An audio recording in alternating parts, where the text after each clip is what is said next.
We have started the live video. Hi everyone, welcome. You might recognize where we are, especially if I step aside and show one of our special guests. I am joining you this afternoon from the dinosaur exhibit at Pigeons. And it's pretty spooky in here to be with the dinosaurs and no one else around. Hope you all are doing well today. We're going to get started with the main event. I've got two of our live animal ambassadors to join us today. Hello from Springfield, Vermont. Hello, Jessica from Springfield, Vermont. I was just in Springfield the other day. Nice. Thanks for joining us. Yes, so I've got two animal ambassadors to introduce to you today and to talk a little bit about what they have to do with dinosaurs. So we're going to get that started in just a few minutes. Tell your friends, come join us. Talking about dinosaurs.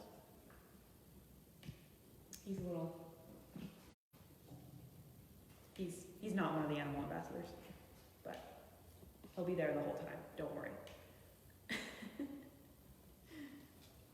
What you can't see is behind and above me are also other dinosaurs. Have any of you been to visit the dinosaur exhibit here before? It's a pretty neat place.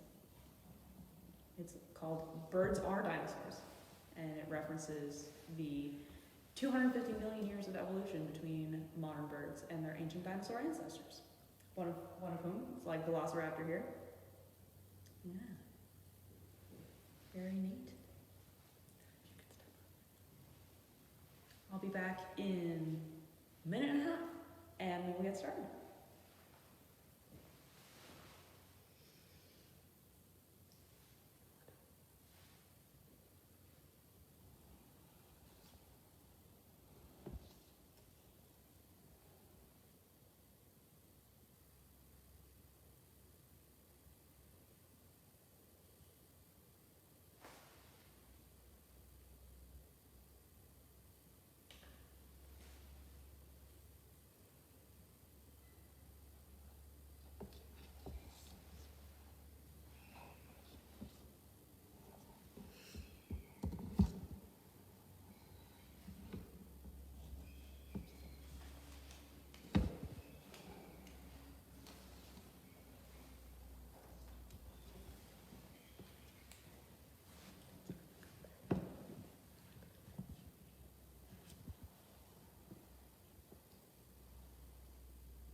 Hey there, everyone. Awesome, I'm back, and we're going to get started now. So, good afternoon. My name is Anna. I'm one of the environmental educators here at the Vermont Institute of Natural Science, and we're so happy that you guys came to join us this afternoon. We're going to be talking about some dinosaur descendants. If you haven't tuned in to some of our other videos this week, we're talking all about birds are dinosaurs and the relationship of modern birds to dinosaurs. So you might have seen on a Wednesday afternoon, Nathan gave a tour of this very exhibit that I am standing in. This is our Birds Are Dinosaurs exhibit here at VINS, and it traces 250 million years of evolution from the ancient theropod dinosaurs like Velociraptor back here, all the way up through the chickadees in your backyard and the chickens laying eggs for you and penguins on the documentary on television. So we're very glad that you joined us today. Be sure also to check out another video that we have, was posted on Monday about how to make your own volcano, which is pretty neat with Michelle. And also on this afternoon at 3 o'clock, we'll be doing campfire stories with Sarah. So be sure to tune in for that. We know it's a difficult time for everyone, and things are kind of topsy-turvy up in the air, but we're very glad and to be able to engage with you and hope you get excited about meeting some of our animal ambassadors. As a nonprofit, we rely on donations, and normally when we're open to the public, we rely on admissions to keep doing this vital work. So we're grateful that you guys are with us, and hope you might consider making a donation to VINS during this time.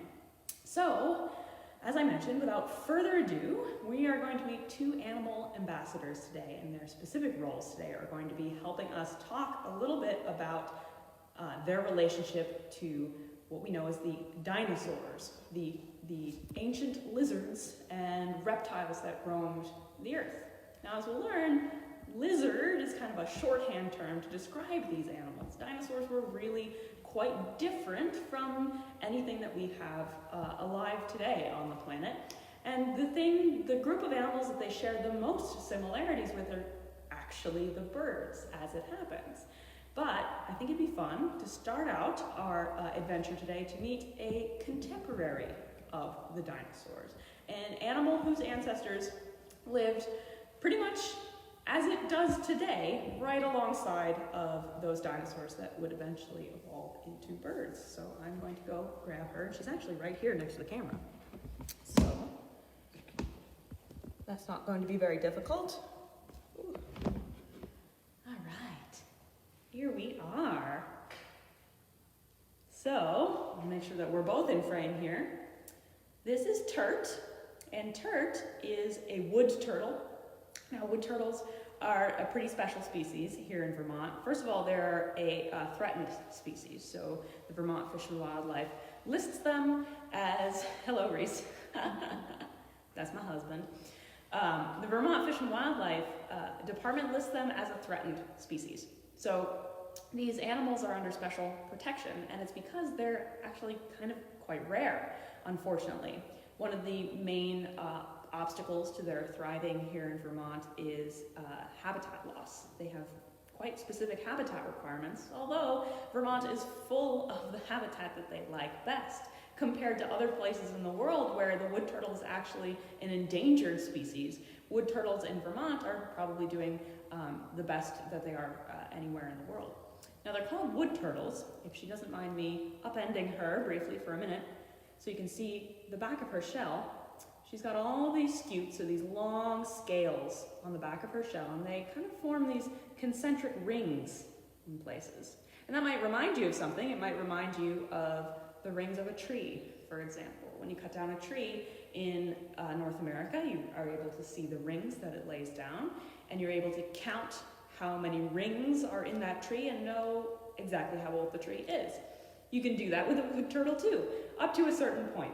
Wood turtles slow down their growth considerably after they're 15 or 20 years old. So you could count Turt's rings, and you could count to 20 probably, but she is actually 44 years old, and she has been with us pretty much all that time. She was originally from Shavers Creek Environmental Center down in Pennsylvania, and she was hit by a car, and unfortunately that's the reason why she now lives in captivity. She has that old scar on her shell that took a long time to heal, and so she ended up here with us. But I want to talk about turtles specifically because, again, turtles were contemporaneous with the dinosaurs. That means that the ancestors of the wood turtle that looked a lot like she looks today lived right alongside Velociraptor, for example, Tyrannosaurus Rex, Apatosaurus, and all manner of things like that. Now, they were quite a bit larger. Many things in the early history of the dinosaurs, and back when the first recognizable turtles showed up on the planet, it's about 220 million years ago. They were very large animals. I would not have been able to pick up a 200 million-year-old turtle in one hand. And they did not typically have a very, very developed shell.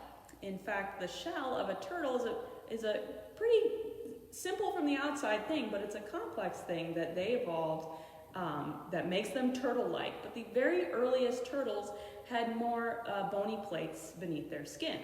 Now, there's a couple of different parts of a turtle shell. Before we were looking at the top part of her shell, this is called the carapace. The bottom part of her shell, which she has this lovely, lovely design on, is called the plastron. And there's a join between the carapace and the plastron on each side of her body, right there, called the bridge. Now, it's interesting to note that turtles cannot actually climb out of their shells. Sometimes you see that depicted in cartoons where the turtle gets scared and exits the shell and runs away. That wouldn't be a very good thing to do. The shell is there to protect you from the scary thing. But no, the shell is actually part of their skeleton. So let's set Turt down briefly. for a moment, I can show you a turtle skeleton.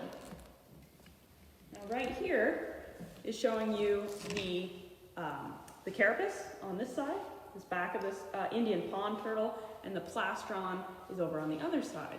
And if we take a look at the inside of this turtle shell, you can see along the back in the middle, following down from the skull, is the turtle's spine.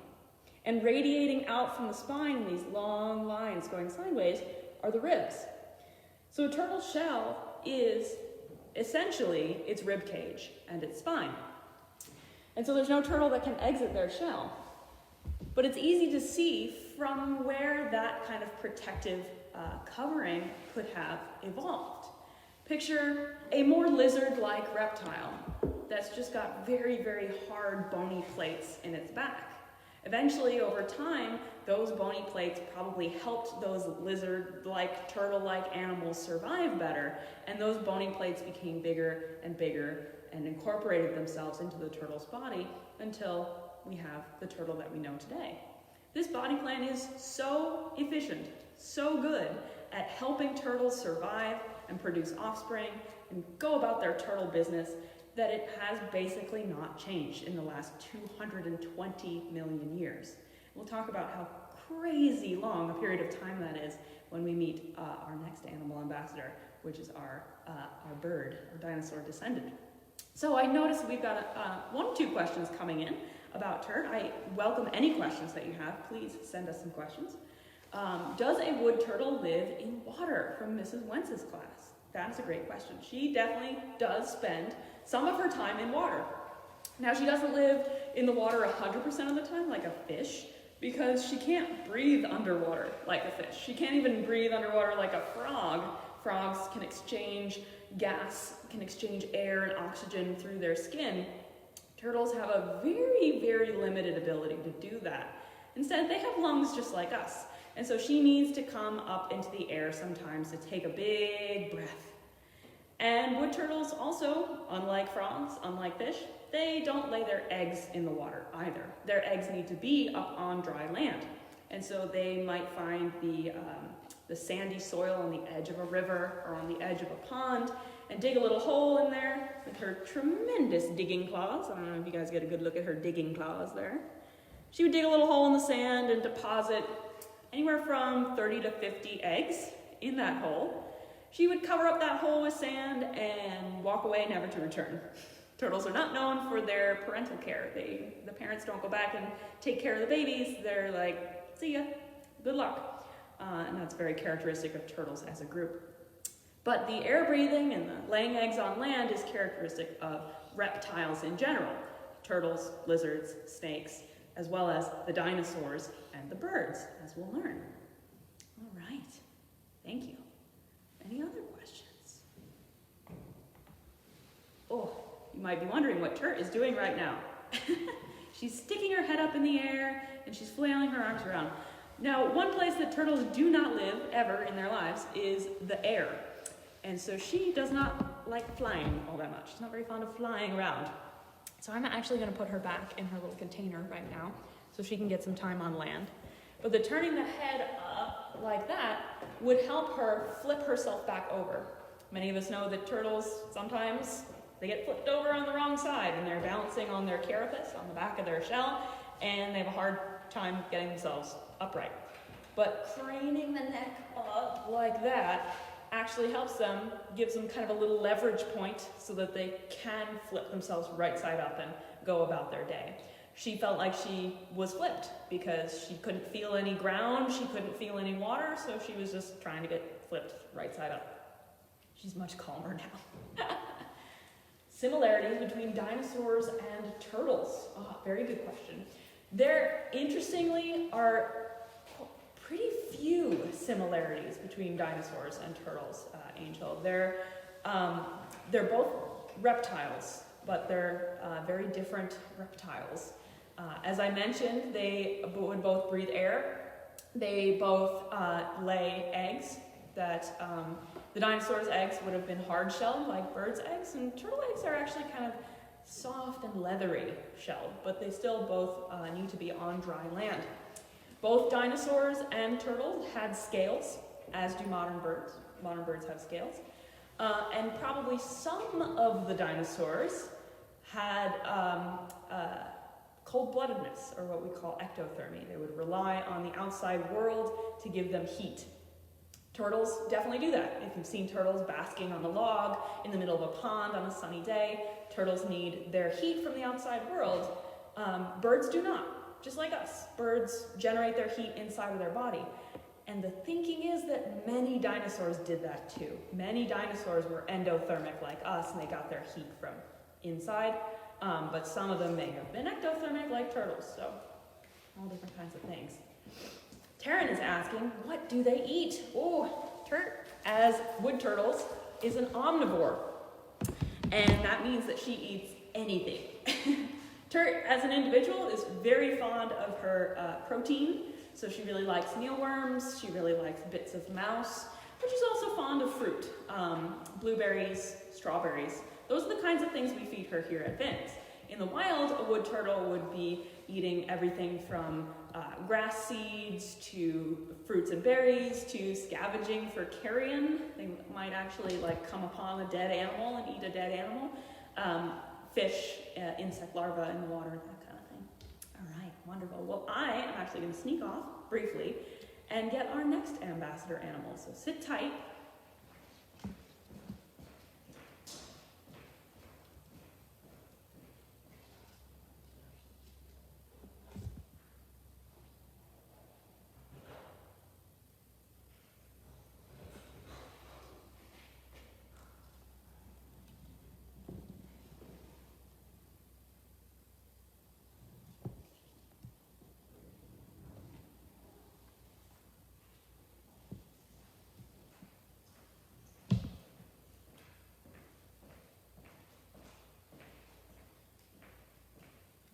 Okay, so here's our second ambassador animal, our dinosaur descendant.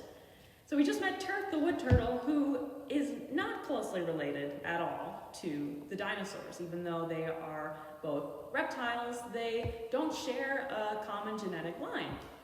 The red-tailed hawk, by comparison, does. So this is Bloomfield. Bloomfield is a red-tailed hawk. Let me see if I can spin her around. So you can see her beautiful russet red tail, just like that. And she's actually one of our oldest education animals. She has been with us for 24 years. And we believe that she was pretty young when she came in, so she is 24 years old now. Red-tailed hawks are pretty common in our area. Any of you might have seen a bird like this sitting on the edge of a highway, for example, up in a tree watching the grassy median for a squirrel or a mouse or something tasty to come along. They really like to hunt in big open fields. They soar on thermals, so they'll catch rising columns of hot air and sort of wheel around in the sky, observing the landscape for their prey. And as a bird, she is most closely related of any modern animal to our dinosaurs. The very, very first bird-like dinosaurs, you may have learned from Nathan in our Wednesday tour of the dinosaur exhibit, the very first bird-like dinosaurs started showing up in the fossil record about 150 to 120 million years ago. Now remember, our turtles evolved 220 million years ago and didn't change much in that time span. So in as much time as it takes us to go back to the beginning of birds, take another 100 million year journey and that would get you back to the beginning of turtles. So we're sort of at a halfway point here. But the very first bird-like dinosaurs still had a lot of dinosaurial traits. I showed you Bloomfield's tail, but deep inside all of those feathers, buried up in her body, is a teeny tiny itty-bitty little stub of a bone called a pygostyle. Birds do have a tailbone, just like you and I have a tailbone, but it's not really much of a tail. A squirrel or a monkey would laugh at our tail. So it's the same thing with modern birds, and the ancient dinosaurs, their ancestors actually did have quite a long tail. Another thing that changed about the bird-like dinosaurs was they started to get a beak, just like Bloomfield has here. So let me get down closer to the camera. You can see that nice curved or hooked beak that she has. And that beak has a bone core to it. That was lovely. She just had to go to the bathroom. That bone core inside is covered by a sheath of keratin, a kind of flexible protein, the same thing that makes up your hair, the same thing that makes up our nails. And that keratin is what gives the curve to a raptor's beak that allows them to rip and tear at their prey. It's the same thing that gives that flat, spoon-like look to a duck's bill, for example, is all that keratin. The early dinosaurs had teeth in their bill, and they would chew on things the same way that we might chew on something, but gradually over time the beak became a more useful tool, and those dinosaurs that had beaks survived better in their particular environment, and that's how we get bird beaks today. Another important thing you might notice is I mentioned that birds have scales. Birds also have feathers, and you might not expect Velociraptor or Tyrannosaurus Rex, any of those kind of Hollywood dinosaurs we're used to looking at to have had feathers, but they did. This depiction of a Velociraptor behind Bloomfield and I, which, by the way, when I first took her through this exhibit 5 minutes ago, she was all about the Velociraptor. She just, Grandpa? Our Hollywood Velociraptor here is about 5 feet tall, which is not accurate. Velociraptors from the fossil record are more like 2.5 feet tall. And poor guy is featherless as a plucked chicken. Velociraptors did have a thin coating of feathers. Now, they didn't fly with those feathers. Instead, they probably were either about thermoregulation, about keeping the animal warm. Bloomfield here, she's got some beautiful, beautiful flight feathers. Those long, dark feathers at her wingtips help her fly, but the rest of her body is covered in a coating of down feathers, or soft, fluffy feathers that help keep her warm.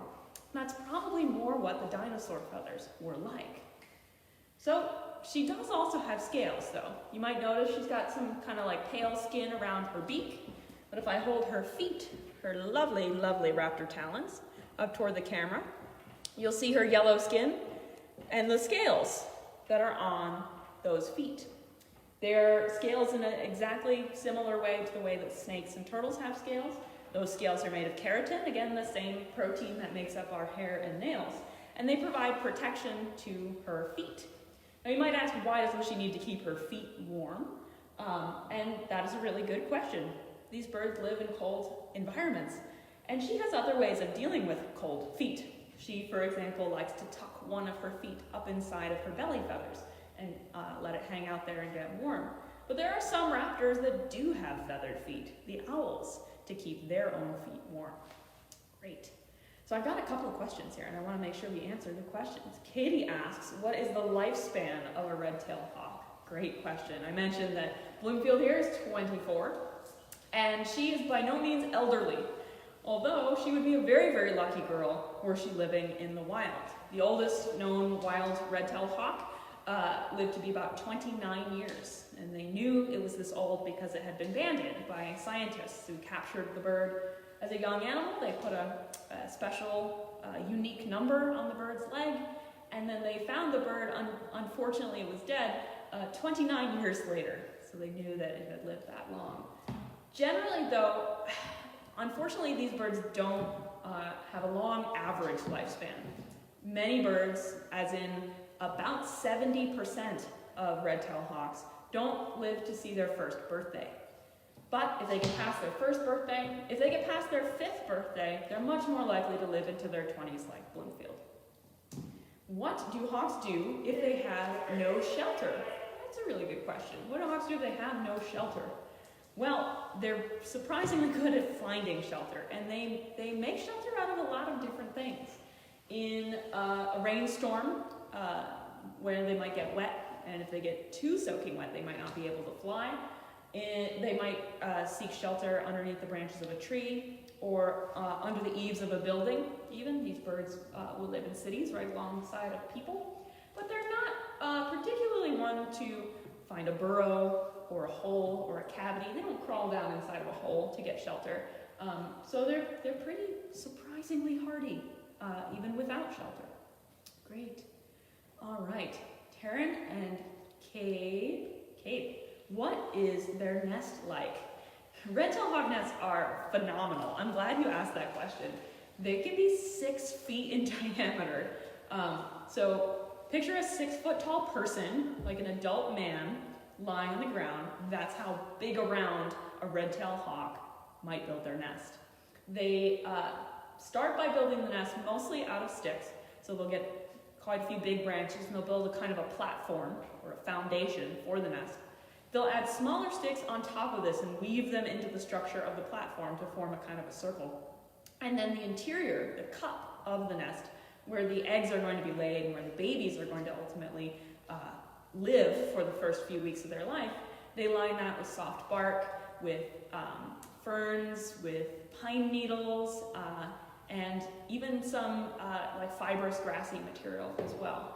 So it's got solid structure, it's got shape, and then it's got some nice soft coziness to it as well. And they also use the nest as a pantry when they're raising the young. So after the eggs hatch, most of the time, about 75% of the time, the adult female is the one who's sitting on the nest, caring for the young, and the male is off running to the grocery store, getting a squirrel, getting a chipmunk, getting a snake for everyone to eat. And those will get stored around the edges of the nest, the places where the platform is kind of sticking out some more. Great. Feels getting a little antsy here. So are there any other questions? What are the red-tailed hawk's prey? What do they eat? Very good question. They're also kind of opportunist.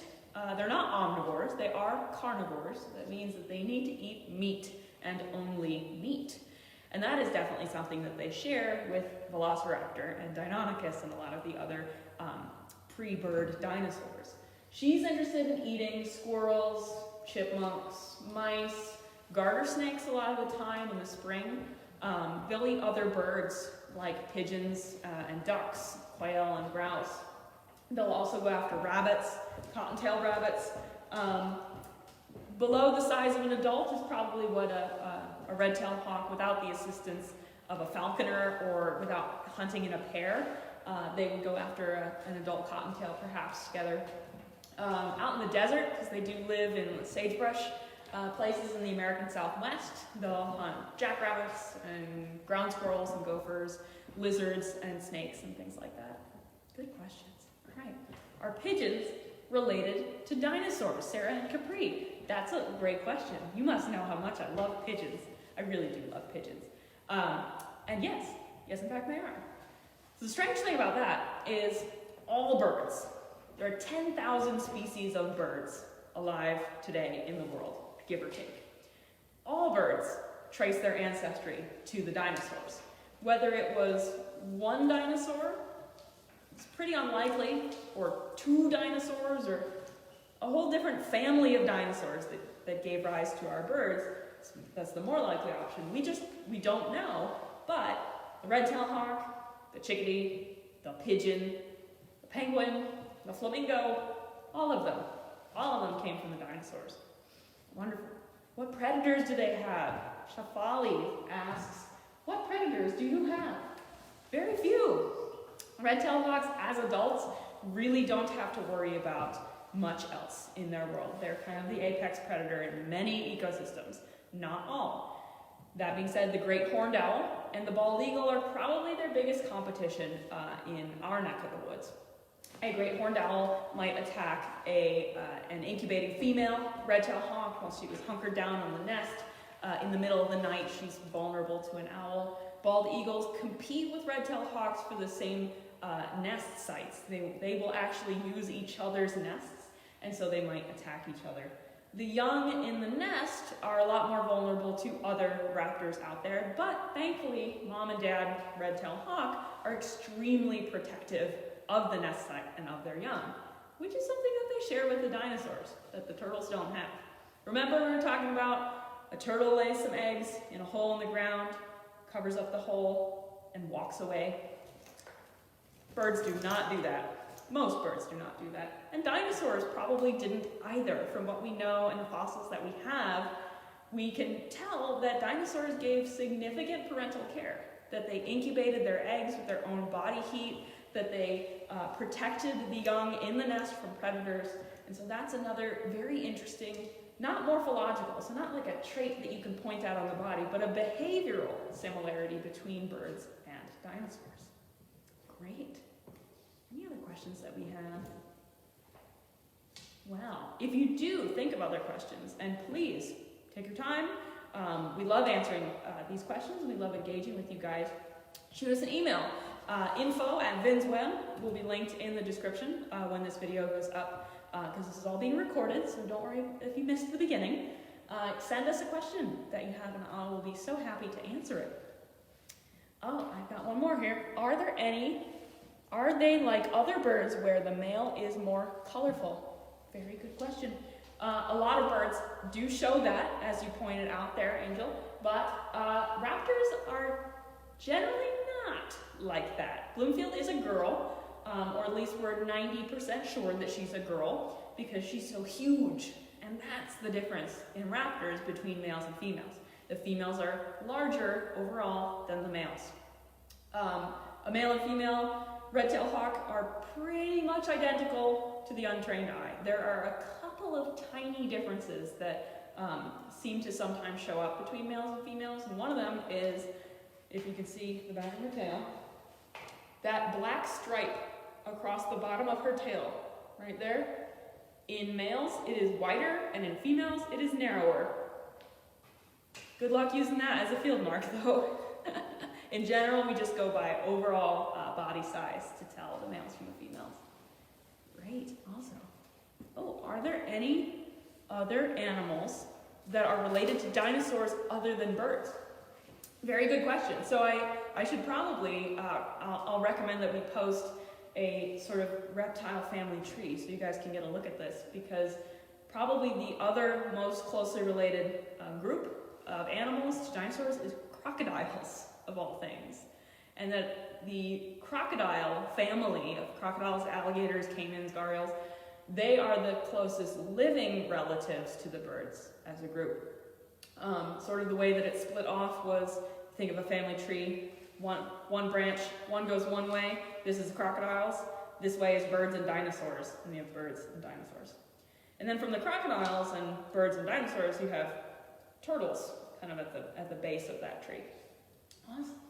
Well, thank you guys so much again for tuning in, for engaging with us. Like I said, Bloomfield's getting a little bit antsy, so we're going to make our exit. But just a reminder, the Vins Nature Center is not open currently to the public. We are making plans for the safest and healthiest way to start bringing people back and visiting us at the Nature Center. But for now, we hope to be able to provide these virtual programs for you. And we are also still taking in injured and orphaned wild birds. Our Center for Wild Bird Rehabilitation is in operation, and so if you happen to find an injured or an orphaned baby bird out in the wild, please do give us a call, and we will be able to help you out and hopefully take that bird in and give it some care. So thank you again from the bottom of my heart. I really miss having you guys around here. I can't speak for the birds, but maybe they do as well, and we can't wait till you're back hanging out with us again. So have a great rest of your afternoon. Remember to tune in at 3 o'clock for the campfire stories.